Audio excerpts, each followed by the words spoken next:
बहुत समय पहले की बात है। काशीपुर नाम का एक बहुत छोटा सा गांव था। वहां के लोग बहुत ही हंसी खुशी एक दूसरे के साथ मिलजुल कर रहते थे। इस गांव में हरिया नाम का एक व्यक्ति रहता था। उसके परिवार में उसकी पत्नी और 2 बच्चे थे। हरिया के पास 2 गायें थीं, जिनका दूध बेचकर वह अपने जीवन निर्वाह करता था। इस गांव की सबसे बड़ी समस्या थी पानी की, क्योंकि पूरे गांव में केवल एक ही तालाब था। लोग इसी तालाब से पानी भरकर अपने दैनिक जीवनचर्या के काम किया करते थे। गांव में और कोई पानी का साधन न होने की वजह से गांव के लोगों को इसी तालाब के पानी पर निर्भर रहना पड़ता था। हालांकि गांव के लोग अपनी इस जिंदगी से खुश थे। कुछ समय यूं ही हंसी खुशी बीत जाता है, लेकिन एक दिन जब गांव के कुछ लोग तालाब पर पानी भरने जाते हैं तो देखते हैं कि तालाब में बड़े बड़े मगरमच्छों ने कब्जा कर लिया है। अब लोग तालाब से पानी भरना छोड़ देते हैं, क्योंकि मगरमच्छ उन्हें मार सकते थे।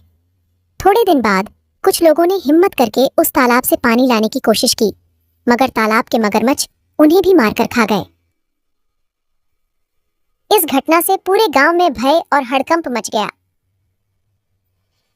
अरे देखो भाई लोग, तालाब के इन बड़े बड़े मगरमच्छों ने हमारे गांव के 2 लोगों को मार दिया। अगर ऐसा ही चलता रहा तो धीरे धीरे ये पूरा गांव खत्म हो जाए। हाँ भाई रामू, अगर हम इन मगरमच्छ के निवाले नहीं भी बने तो भी बूंद बूंद पानी को तरस तरस कर मर जाएंगे। हाँ भाई लोग, ये तो बहुत बड़ी समस्या हो गई है। अगर हम तालाब के पास भी जाएंगे तो ये मगरमच्छ हमें मार डालेंगे। लेकिन बिना पानी के हमारा गुजारा कैसे होगा? हमें कुछ करना पड़ेगा। तुम सही कह रहे हो चंदन, हमें तुरंत पंचायत बुलानी चाहिए और सरपंच जी को बताना चाहिए। हाँ चलो सरपंच जी के पास चलते हैं, अब वही कुछ कर सकते हैं। गांव के लोग मिलकर पंचायत में सरपंच जी के पास जाते हैं और अपनी समस्या बताते हैं। हाँ सरपंच जी, मगरमच्छ बहुत खतरनाक होते हैं। अगर हम तालाब के पास गए तो हमारी जान को खतरा हो सकता है। हाँ सरपंच जी, हरिया सही कह रहा है। हमने देखा कि कुछ लोग पानी भरने गए थे और मगरमच्छों ने उन पर हमला कर दिया। हाँ भाइयों, यह समस्या सच में गंभीर है, लेकिन हमें इसका कोई समाधान निकालना होगा। एक व्यक्ति है जो हमें इस समस्या से निकलने के लिए कोई बेहतर सुझाव दे सकता है। वह है मुखिया हरिलाल। हमें इस बारे में हरिलाल से बात करनी चाहिए। वह गांव के सबसे अक्लमंद इंसान है। वह इस समस्या का कोई ना कोई हल निकाल ही लेंगे। राजू और बिरजू, तुम दोनों मुखिया के घर जाओ और उनसे कहो कि सरपंच जी ने उन्हें तुरंत याद किया है। दोनों सेवक मुखिया के घर जाते हैं और मुखिया को ले आते हैं।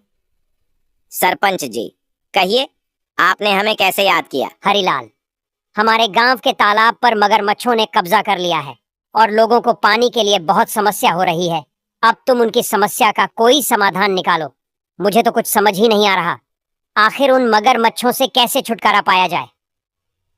मुखिया गहरी सोच में पड़ जाता है और फिर उसको एक उपाय सोचता है और वह सरपंच जी से कहता है। सरपंच जी, मगरमच्छों से लड़ना आसान नहीं है। हमें एक दूसरा तालाब बनाना होगा। ये काम आसान नहीं होगा, लेकिन अगर हम सब मिलकर मेहनत करेंगे तो नया तालाब जल्दी ही बन जाएगा। मुखिया जी, आप बिल्कुल सही कह रहे हैं। हम सब मिलकर मेहनत करेंगे और नया तालाब बनाएंगे। हाँ, हमें मिलकर काम करना होगा। इस समस्या का यही समाधान है। चलो फिर कल से ही हम नया तालाब खोदने का काम शुरू करते हैं। सभी गांव वाले मिलकर काम करेंगे और पानी की समस्या से जल्द ही निजात पाएंगे। गांव वाले मुखिया जी के सुझाव से सहमत होते हैं और अगले दिन से ही तालाब खोदने का काम शुरू कर देते हैं। कुछ ही दिनों की मेहनत और मशक्कत के बाद आखिरकार गांव के लोगों ने मिलकर एक बहुत ही गहरा तालाब खोद लिया। बस फिर क्या था, वर्षा ऋतु का मौसम भी आ गया और गांव में जोरदार बारिश शुरू हो गई। बारिश से वह तालाब लबालब पानी से भर गया, जिसे देख गांव के लोग बहुत खुश हुए।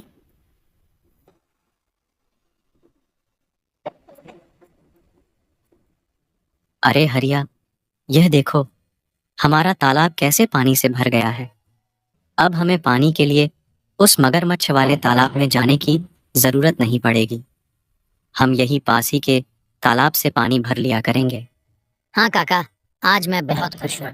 आखिरकार हमारे गांव को इस पानी की समस्या से निजात मिल ही गया।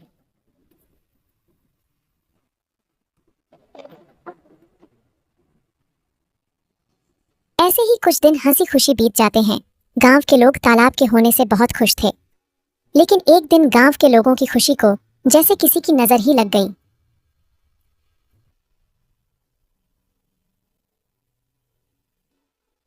सुनिए जरा, ये तालाब से मटकी भरकर ले आना। घर में पानी खत्म हो गया है।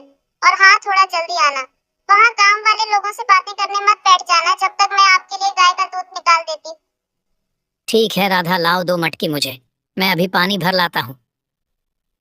जब हरिया मटकी लेकर तालाब के पास पहुंचा तो उसने देखा वहां पर मुखिया हरिलाल खड़ा है और वह गांव वालों से पैसे ले रहा है। हरिया ने एक व्यक्ति को रोककर पूछा, भैया क्या बात है, ये मुखिया जी किस चीज के पैसे ले रहे हैं? अरे भाई हरिया, क्या बताऊं अब तुम्हें। अब यह मुखिया जी हमसे इस पानी के पैसे ले रहे हैं।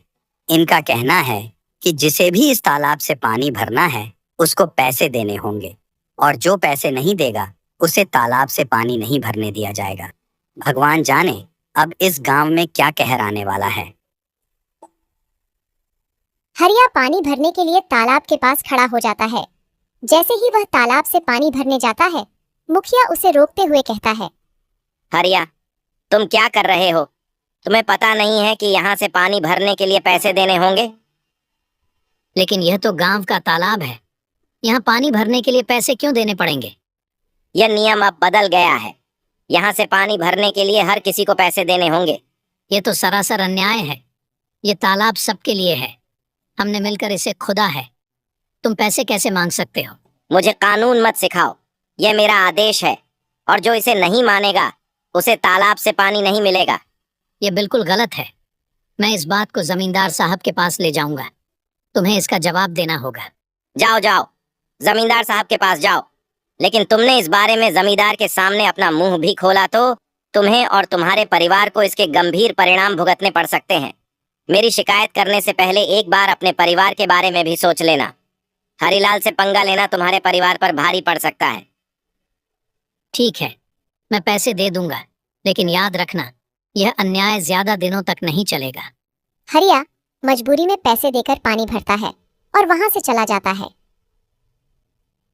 राधा, जो हम सब गांव वालों ने मिलकर तालाब खोदा था, मुखिया जी ने अब उस पानी भरने पर रोक लगा दी है। मुखिया ने कहा है कि अगर पानी चाहिए तो तुम्हें इस पानी की कीमत चुकानी होगी। ये मुखिया अपने आप को समझता क्या है? देख लेना, एक दिन इसके पापों का अंत जरूर होगा। हम गरीबों की इसे एक दिन हाय जरूर लगेगी। इतनी गर्मी में गरीबों से पानी के पैसे लेता है। देख लेना, एक दिन ये मुखिया बूंद बूंद पानी को तरसेगा। नहीं राधा, ऐसा मत कहो। कोई हमारे साथ बुरा करता है, इसका मतलब ये तो नहीं कि हम भी उसके साथ बुरा ही करें। ऊपर वाला सब देख रहा है, सबको सबकी कर्मों की सजा जरूर मिलती है। मुखिया को भी उसकी किए की सजा एक न एक दिन जरूर मिलेगी। एक दिन गांव में एक नया व्यक्ति आता है और तालाब के पास पानी पीने की कोशिश करता है। ये तालाब तो काफी बड़ा है, यहाँ से प्यास बहुत लगी है। ऐ, तुम कौन हो? नमस्ते, मैं एक यात्री हूँ और बहुत प्यासा हूँ। बस थोड़ा पानी पीने के लिए रुका हूँ। यहाँ पानी पीने के लिए रुक गए? यहाँ पानी पीने के लिए पैसे देने होंगे। पैसे? लेकिन पानी पर तो सभी का हक है। ये तो सरकार, पानी के लिए पैसे क्यों देने पड़ेंगे? ये सरकारी तालाब नहीं, ये हमारा तालाब है। यहाँ पानी पीना है तो पैसे देने होंगे, नहीं तो चलते बनो। मुझे कानून मत सिखाओ, ये मेरा इलाका है और यहाँ मेरे नियम चलते हैं। अगर तुम्हें पानी पीना है तो पैसे दो, वरना चलते बनो। वह व्यक्ति बिना पानी पिए वहां से चला जाता है और सीधे जमींदार साहब के घर पहुंचता है। जमींदार साहब के घर के बाहर मुखिया के 2 आदमी खड़े थे। वह व्यक्ति से पूछते हैं, कौन हो तुम? तुम तो इस गांव के नहीं लगते। तुम यहाँ किस काम से आए हो? मैं जमींदार साहब से मिलने आया हूँ, उन्होंने ही मुझे बुलाया है। मेरा नाम मोहन है, मैं इस गांव का नया कलेक्टर हूँ। यह सुनकर वह दोनों आदमी उस व्यक्ति को अंदर जाने देते हैं। नमस्ते जमींदार जी, मैं इस जिले का नया कलेक्टर हूँ। मेरा नाम मोहन है। नमस्ते कलेक्टर साहब, आइए बैठिए। मुझे बताइए आप यहाँ कैसे आए? जमींदार साहब, मैं यहाँ एक गंभीर समस्या के बारे में बात करने आया हूँ। मैं गांव के पानी पीने की कोशिश की, लेकिन मुझे पानी पीने से मना कर दिया गया और पानी पीने के लिए पैसे मांगे गए। क्या? ऐसा किसने किया? वहाँ मौजूद एक व्यक्ति ने मुझे साफ मना कर दिया और कहा कि बिना पैसे दिए पानी नहीं मिल सकता। तालाब का पानी तो सबके लिए मुफ्त है। यह बहुत गलत है। मुझे माफ कीजिए कलेक्टर साहब, मैं तुरंत इस मामले की जांच करूंगा। जमींदार साहब गुस्से में बाहर खड़े मुखिया के दोनों आदमी को अंदर बुलाते हैं। हमारे गांव में यह क्या चल रहा है? तुमने मुझे इसकी खबर क्यों नहीं दी? मैंने तुम दोनों को किस लिए काम के लिए रखा है? अब तुम सीधे सीधे यह बताओ कि यह जो कलेक्टर कह रहे हैं वह क्या सच है? कलेक्टर साहब का कहना है कि हमारे गांव के तालाब पर गांव के लोगों से पानी के पैसे लिए जा रहे हैं। सच सच बताओ मुझे। जमींदार की फटकार से वह दोनों आदमी सब उगल देते हैं। जी जमींदार साहब, वह मुखिया हरिलाल हैं जो गांव वालों से पानी भरने के पैसे ले रहे हैं। हमने उन्हें बहुत समझाने की कोशिश करी, लेकिन वह नहीं माने। उस मुखिया हरिलाल की इतनी हिम्मत, उसने मेरे पीठ पीछे गांव वालों के साथ ऐसा व्यवहार किया। जाओ, मुखिया को अभी बुला कर लाओ, और हाँ, साथ में सारे गांव वालों को भी एकत्रित करके यहाँ लाओ। थोड़ी देर में मुखिया के साथ ही सारे गांव वाले भी जमींदार साहब के घर पहुंच जाते हैं। गांव वालों, आज मैंने आपको एक जरूरी मुद्दे पर चर्चा करने के लिए बुलाया है। हमें पता चला है कि तालाब के पानी के लिए आपसे पैसे वसूले जा रहे हैं। क्या यह सच है? सरपंच जी, यह सच है। हमें हर बार पानी भरने के लिए पैसे देने पड़ते हैं। हमारे साथ बहुत गलत हो रहा है सरपंच जी। हम पहले से ही मुश्किल में हैं और यह नया नियम हमारे लिए बहुत भारी पड़ रहा है। मुखिया, तुम्हें क्या कहना है? क्या यह सच है कि तुमने पानी के लिए पैसे वसूले हैं? तभी मुखिया का ध्यान उस व्यक्ति के पास जाता है जिसे मुखिया ने पानी पीने से मना कर दिया था। अरे ये व्यक्ति यहाँ क्या कर रहा है? अच्छा, तो इसीलिए लगाई है। मेरी शिकायत देख लूंगा इसको तो मैं। बोलो हरिलाल, ये सब क्या चल रहा है? सच का तो मुझे पता चल ही गया है, लेकिन एक बार ये मैं तुम्हारे मुंह से सुनना चाहता हूँ। जमींदार साहब, मैंने ये सोचा था कि इससे गांव के विकास के लिए पैसे जमा होंगे, लेकिन अगर ये गलत है तो मुझे माफ कर दीजिए। माफी का समय अब नहीं है। तुमने गांव वालों और हमारे कलेक्टर साहब के साथ गलत किया है। मुखिया, मैं तुम्हें इस पद से तुरंत हटा रहा हूँ। तुमने अपने पद का दुरुपयोग किया है। अब गांव वालों को तुमसे कोई परेशानी नहीं होगी। मुझे माफ कर दीजिए जमींदार साहब। माफी मांगने से कुछ नहीं होगा। अब से तुम इस पद पर नहीं रहोगे और गांव के किसी भी फैसले में तुम्हारा कोई अधिकार नहीं होगा।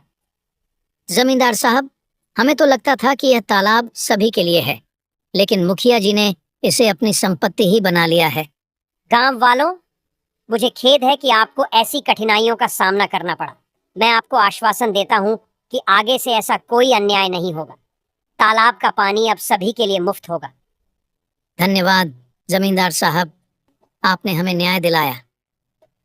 गांव वाले यह जानकर खुशी खुशी अपने काम में वापस लौट जाते हैं कि अब उन्हें तालाब के पानी के लिए कोई भुगतान नहीं करना पड़ेगा और उनके साथ कोई अन्याय नहीं होगा।